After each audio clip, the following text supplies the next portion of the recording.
কোন গোপনে মন ভেসেছে ধারাবাহিকে আমরা দেখেছিলাম শ্যামলী চেষ্টা করছে মন্দার না রঘু এটা জানার। পুজো আছে বাড়িতে, পুজোয় সকলে বসেছে। হঠাৎ করে শ্যামলীর শাড়িটা আরতির প্রদীপে আগুন ধরে যায়। গন্ধ পেয়েই মন্দার ছুটে আসে। শ্যামলী, ঠিক করে কাজ করতে পারিস না? দেখে কাজ করবি তো। হাত দিয়ে আগুন নিভিয়ে দেয়। শ্যামলী চমকে যায়। সেই তো আগের মন্দারের মতোই কথা বলল।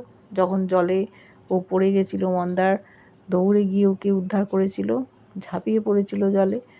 রোহিণী আবার হাতে মলম লাগিয়ে দেয়। রাতের বেলা দেখি মন্দার তৃষার ঘরে গেছে।